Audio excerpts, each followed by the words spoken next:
Okay, well, I'm here again with Suzanne Nichols, and I'd like to ask you how things are going so far with the conference, what your impressions are, and, you know, any anticipation about the upcoming presentation for your project?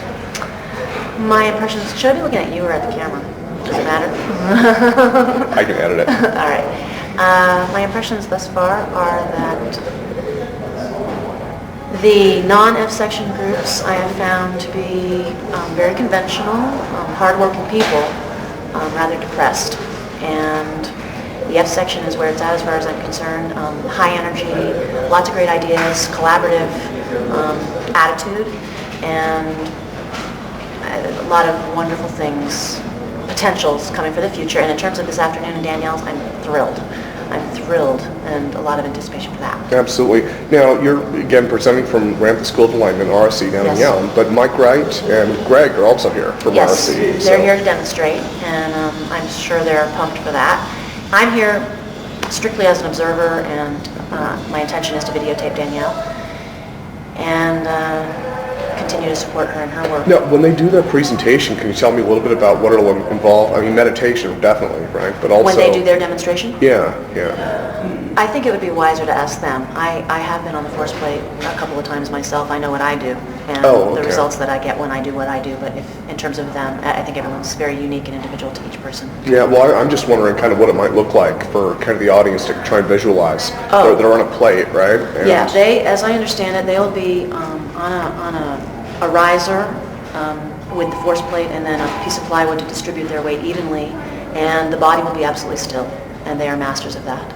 And they'll be blindfolded, and they will be internalizing and focusing on whatever their chosen focus is. The focus is not to have an effect on the plate. The focus is to be single-pointed in one's focus on whatever that is, and that has an effect on the field. It just does. So this results in a decrease in weight then, overall? That is one way in which the data can be interpreted, yes. Oh, okay. Well, what do you think, what are some of the other interpretations, though? Is it maybe not in this dimension entirely, or higher state, maybe? Yeah, it depends really on how you define weight. I mean, their mass is being affected.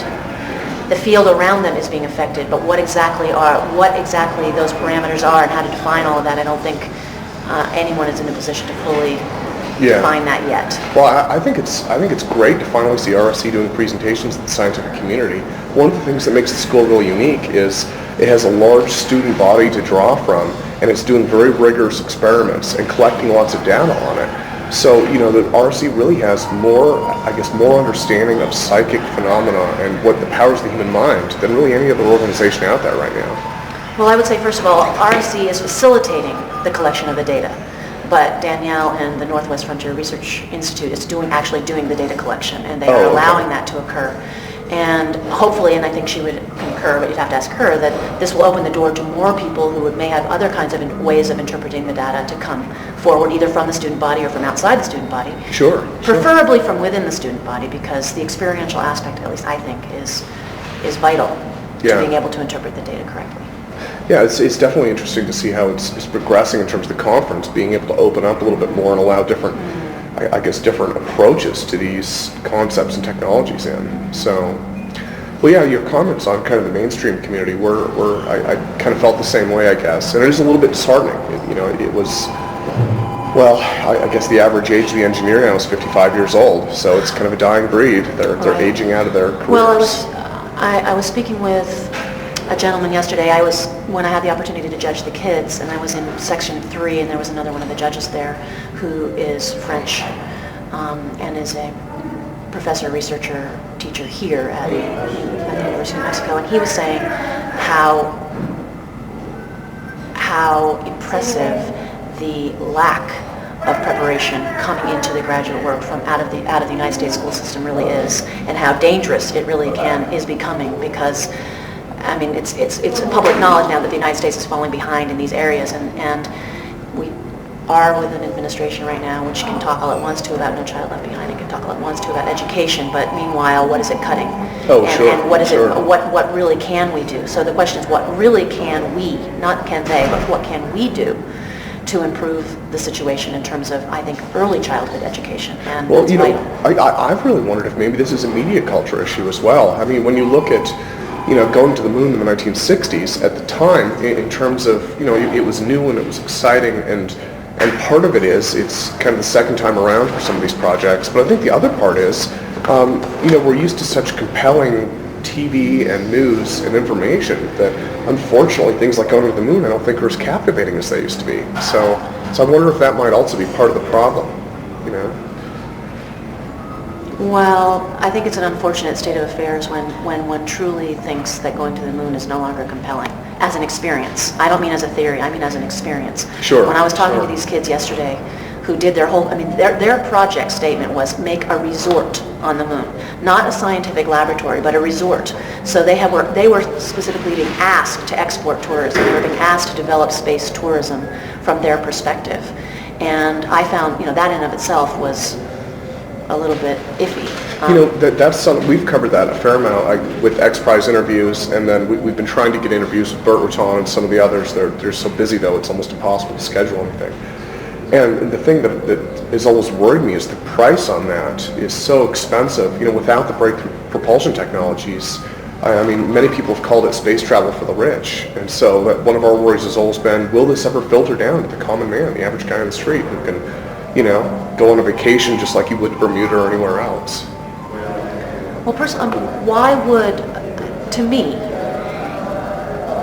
to go on vacation, in a sense, is a retreat from one's willingness to be focused and intentional.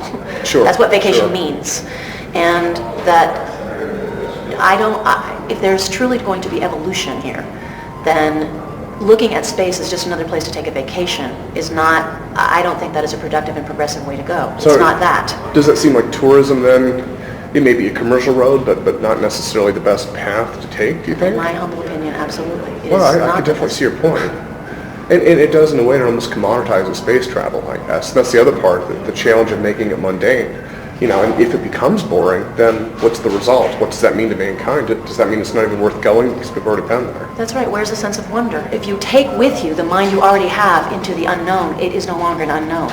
It's a known, and it is going to be boring. Sure. If we retain, if we could somehow find again a sense of wonder, and it's right here, right now, and take that with us wherever we go. That's why I think there's been a longing in the human being to get off this planet anyway, because they lack that sense of wonder, and they have looked to space or to another frontier to alleviate that. So rather than just allowing that to be what is, there's this mentality of exporting what is here out there, and that is not going to satisfy what I think is a deep-seated need in every human being for some kind of wonderful thing to happen. Yeah, well, what you just said also touches on, I interviewed a couple of the protesters, because this conference does have some protesters this year, and I was actually surprised. They were very thoughtful individuals. They made some excellent points, and one of those was, if we export human culture to the cosmos, what is the cost of that? Our culture hasn't finished evolving yet. The example that came to mind for me was Star Trek. The 1960s Star Trek was I don't even know what you call it, the egotistical misogynist